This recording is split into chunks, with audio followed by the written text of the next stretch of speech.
Every generation has a queen. In American racing, her name is Thorpedo Anna.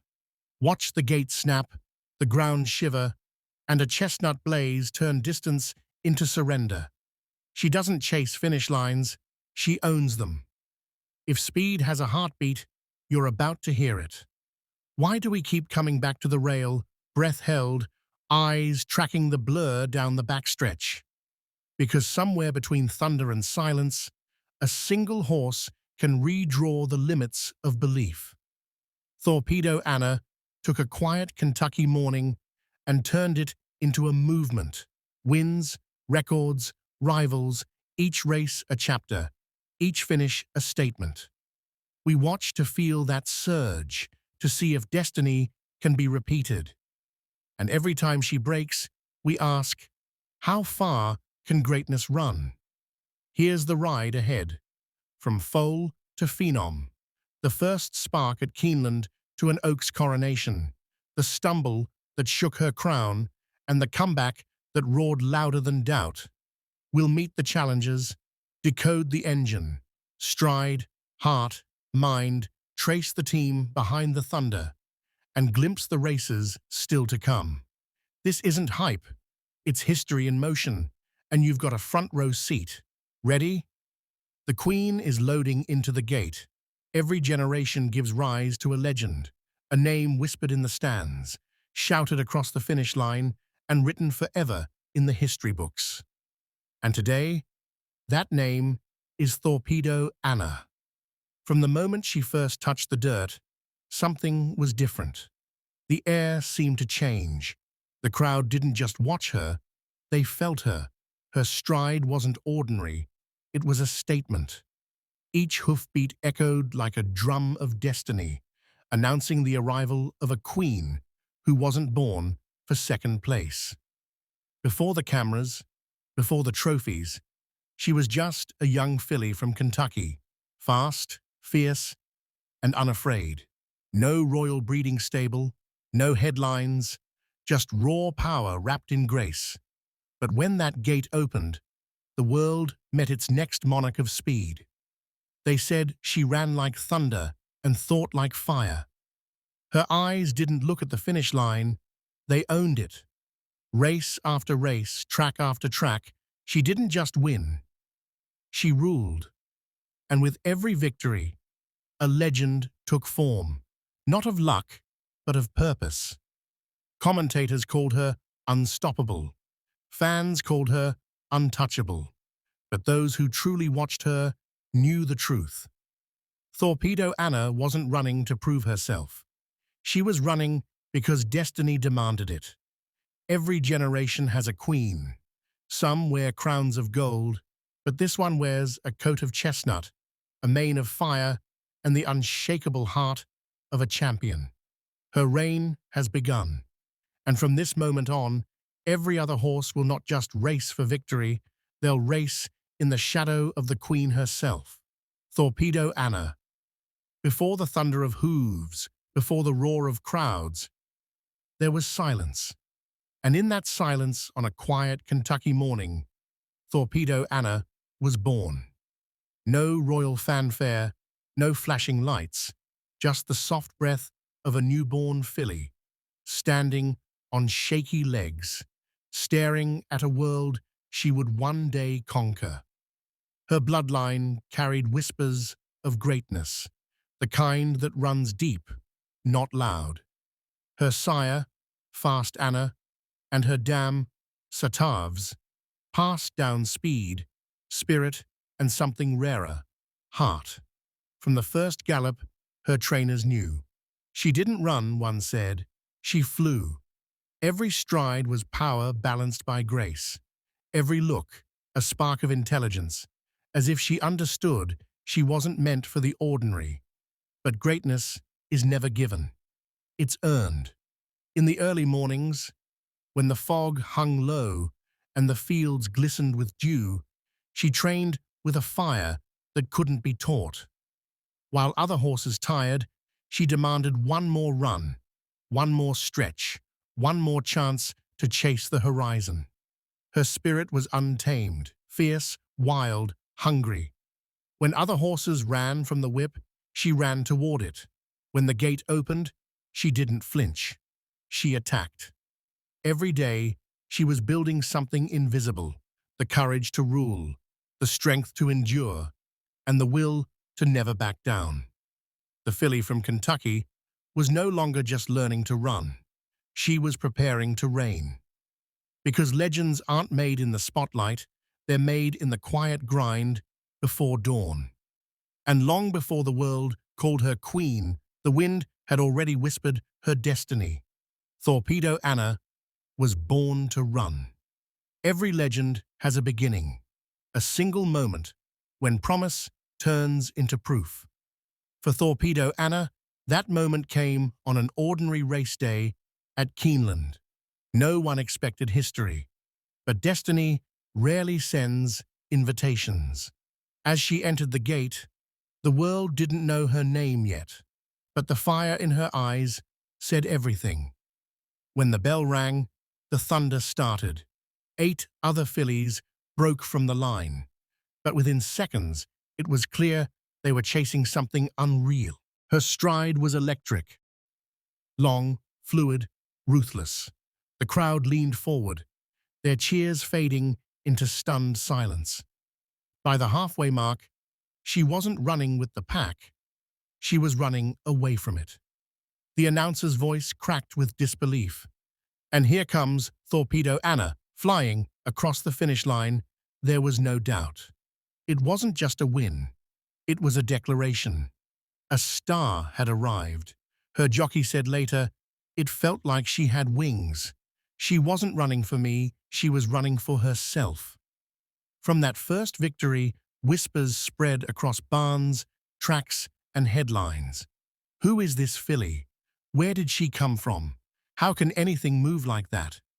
But what no one realized yet was that this was only the beginning, because what started as a spark at Keeneland would soon ignite a wildfire across every major racetrack in America.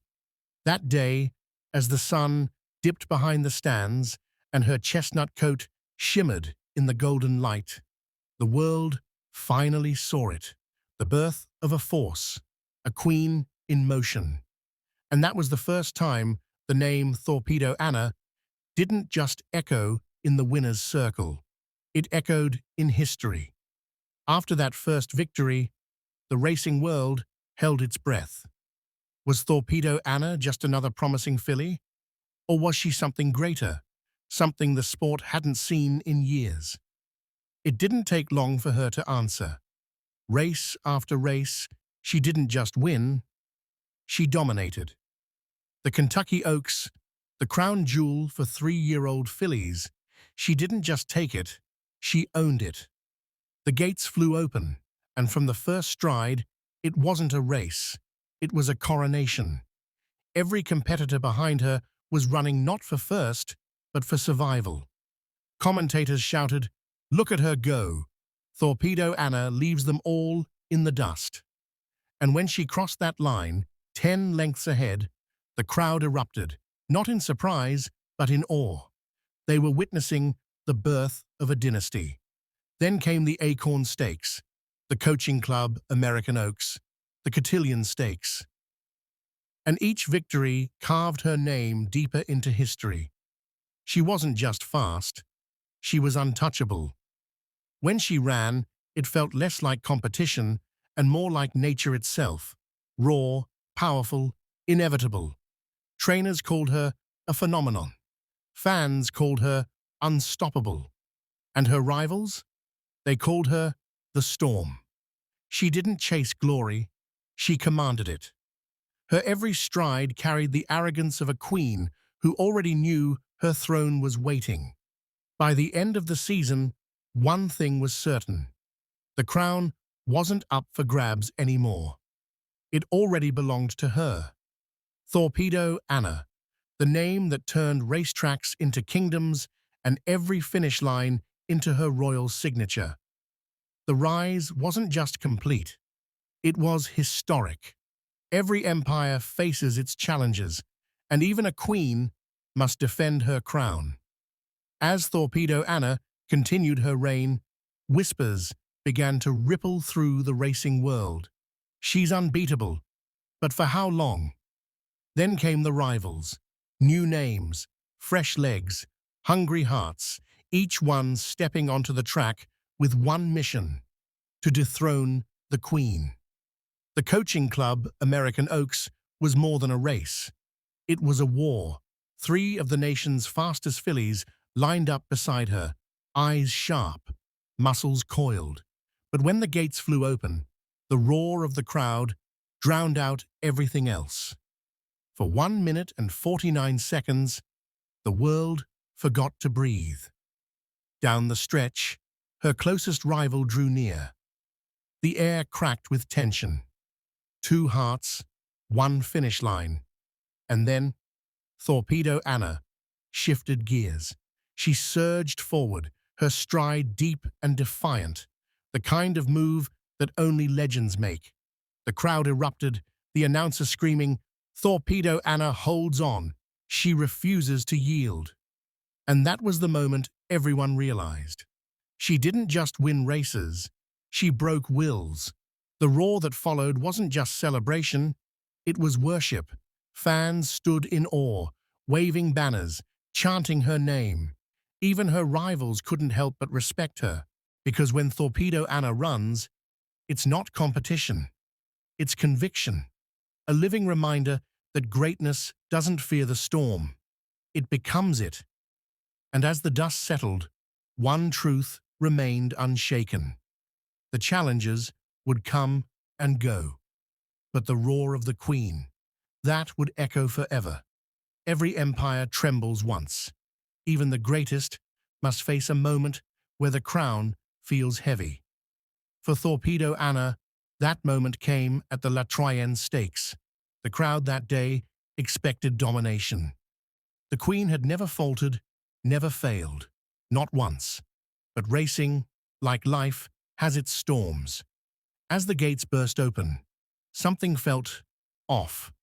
A bump from the inside, a hesitation in her stride. Her rhythm, usually pure poetry, was suddenly uneasy, scattered. The other fillies surged ahead, and for the first time in her reign, Thorpedo Anna found herself fighting to catch up. The stands fell silent. The commentators hesitated. Was this the end of her streak? The end of her story? She crossed the finish line, not first, not even second. And in that brief, aching moment, the world saw something new in her. Vulnerability. Reporters called it defeat. But her trainer said softly, "Champions don't break, they reload." In the days that followed, she wasn't pampered or pitied. She was tested. Every dawn, she trained harder. Every stride, sharper. There was no sadness in her eyes, only fire. Because true royalty isn't measured by how high it climbs. It's measured by how it rises after it falls. The La Troyenne wasn't a loss.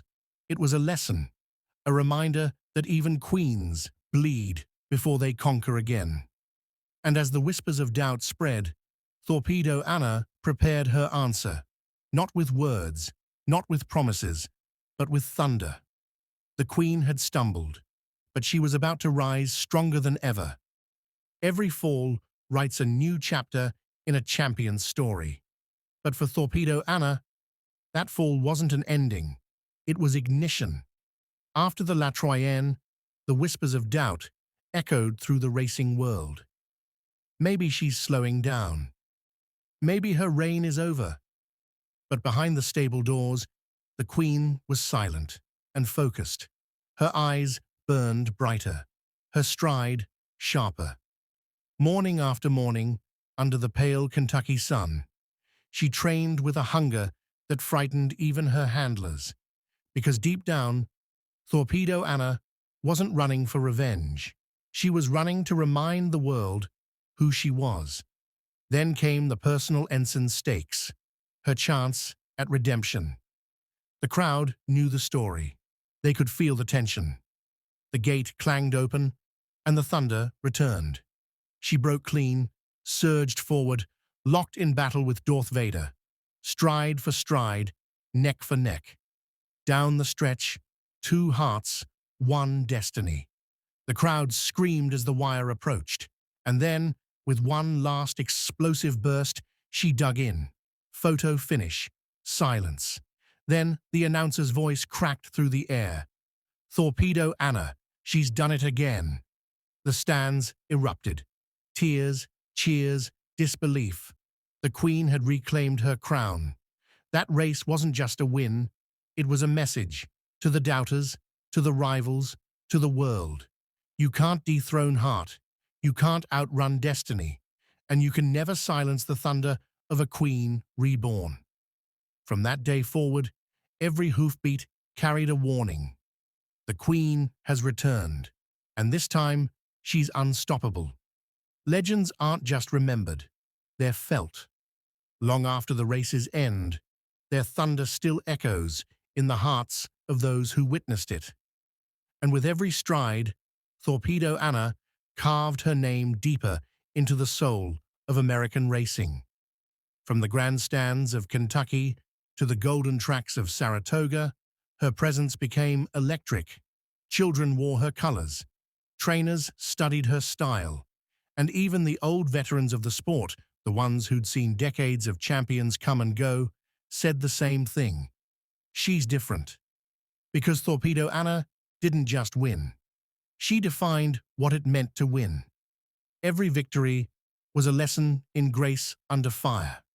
Every race, a reminder that dominance doesn't roar, it glides. Her story inspired a generation, young riders, dreamers, and fans who believed that greatness doesn't always come from pedigree or privilege. Sometimes it's born from pure will.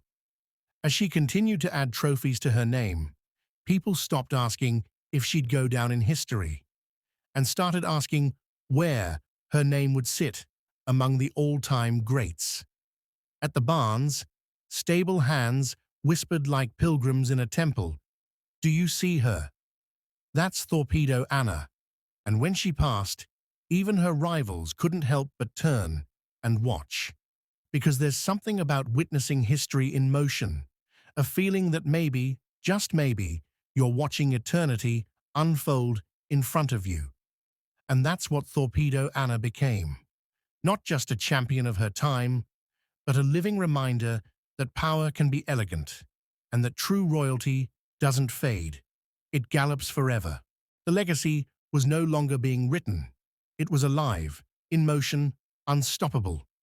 Every queen's story has a twist, and for Thorpedo Anna, it came in the form of a shadow on the horizon, a new name whispered through the stables, a rival rising with fire in her stride. The world called her just FYI, fierce, fearless, and fast. The kind of horse that didn't flinch, didn't blink, and didn't bow. Trainers called it destiny. Fans called it a duel. But for Thorpedo Anna, it was something deeper, a reminder that no crown is ever safe. The anticipation built for weeks. 2 champions, 1 race. Every headline screamed, the showdown of the century. And when race day came, the world stood still. The gates burst open, the ground shook. Neck and neck, stride for stride, they tore down the backstretch. The crowd was a living storm, shouting, gasping, praying. But in the heart of it all, Thorpedo Anna was calm. Her ears pinned back, her focus razor-sharp. This wasn't about pride, it was about proof. Down the final furlong, the 2 rivals were locked in war. Every muscle screamed, every heartbeat thundered, until Thorpedo Anna found that hidden gear, that royal surge, and flew. The finish line flashed. The crowd exploded. And though the margin was razor-thin, the message was massive. The Queen still ruled. After the race, her trainer smiled. She doesn't run to win. She runs to remind the world who she is. It wasn't just a victory, it was a warning. The challenger had arrived. But the throne, still guarded by the heartbeat of a queen. Every story ends. But legends, They outlive the finish line. For Thorpedo Anna, the crown was never just gold. It was made of moments, of thunder and silence, of struggle and triumph, of a heart that refused to stop running even when there was nothing left to prove. She had conquered the Oaks, defied the odds, faced her rivals, fallen, risen. But more than that, she had captured something no clock or camera could ever measure: the soul of speed. There comes a moment in every champion's story when the races end, and what remains is memory. But Thorpedo Anna's legacy doesn't fade when the gates close. It lives in every young rider who dares to dream, in every fan who still feels the thunder when her name is spoken, in every heartbeat that remembers what greatness looks like. When she walks through the paddock now, heads still turn, not out of habit, out of reverence, because everyone there knows they're not just seeing a horse, they're witnessing history on four legs. The camera pans close, her coat gleaming in the sun, her eyes steady, proud. Somewhere, a commentator whispers, "She's not just a winner, she's forever." And as the screen fades to black, only one truth remains: crowns can be stolen, records can be broken, but Thorpedo Anna's reign, that's eternal. Because real queens don't retire, they gallop into legend.